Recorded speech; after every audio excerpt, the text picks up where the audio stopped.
Hi guys, my name is Malibu Jazz.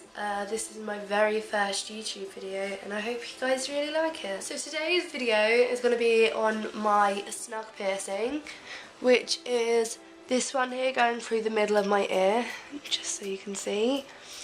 I've had it for about a week now, and when I was trying to look into the piercing, there wasn't much information. I couldn't really find anything anywhere. But anyway, I'll insert a picture here of when it was first done. So basically, I just went into my piercing shop and he had to look at my ear to make sure my ear was compatible, because your ear has to have this little fold here to be able to do it, and if you don't have the little fold then you won't be able to get the piercing, unfortunately. Just in case you didn't know that. The snug piercing is on the cartilage in your ear bone called the shrug. I don't know why it's called that. There is like essentially 3 pieces of cartilage in that bit of ear, and when it gets pierced it has to go through all 3 pieces separately, otherwise the needle might snap in your ear. So they'll go through 1 and then 2 and then 3, and on the 3rd one I think it's really painful and it really hurts. It's a little bit of a bummer, but if you like the piercing then it's definitely worth it. Don't let it deter you, it's like a few seconds of pain. The piercing will bleed a lot, and that's quite common for an ear piercing actually, so don't worry if it does bleed, because that is normal. When I got mine pierced it was bleeding for ages and ages and ages, so it is really normal. When you get it done it'll also swell up a little bit and then calm straight back down for a few days, and then on maybe the 3rd day, maybe 3rd or 4th day, it will swell up really badly because of how thick the cartilage is and where it is. So that's another thing to bear in mind. If you've got a really small ear but you do have the fold, just bear in mind, even if your piercer doesn't tell you this, that it does swell up quite a lot, and that can be painful in some cases. Also bear in mind the fact that you won't be able to sleep on that ear because it will hurt quite a bit because it's a fresh piercing. You also need to make sure you're changing your pillow covers regularly, because you don't want to get any bacteria in your ear. You don't want to sleep on old blood in case it's been bleeding in the night if you have accidentally laid on it. So just make sure you're changing your pillow covers regularly.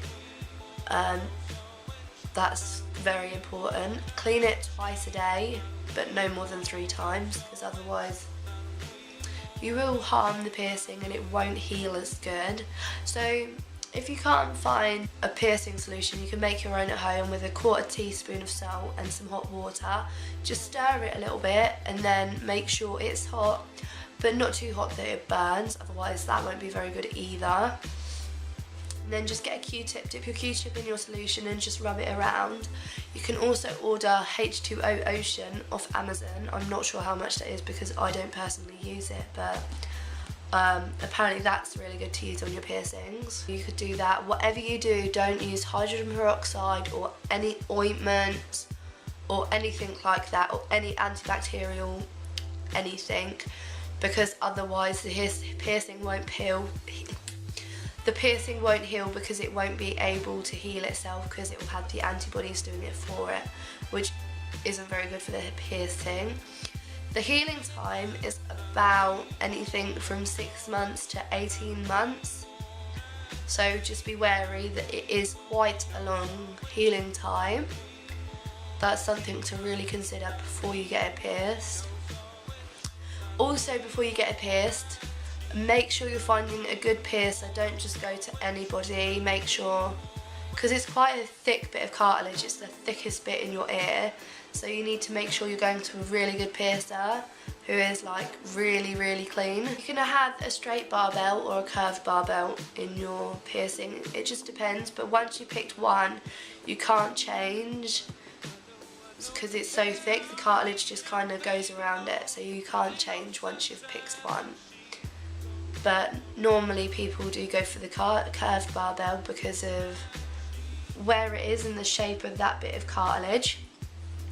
Avoid touching your piercing unless you've got clean hands, and only touch it when you've got clean hands. Otherwise it could get infected and that won't be very good. Sorry, I can see them watching me in the kitchen. So yeah, just make sure you're looking after your piercing, wash it daily, obviously. And yeah, I would definitely go get it because it is a really pretty piercing, and a few seconds of pain is not worth not getting the piercing. And just a little disclaimer, I'm not a piercer, I don't pretend to be a piercer, that's just the research I've done and my experience of getting my snug pierced. Thank you for watching, see you next time.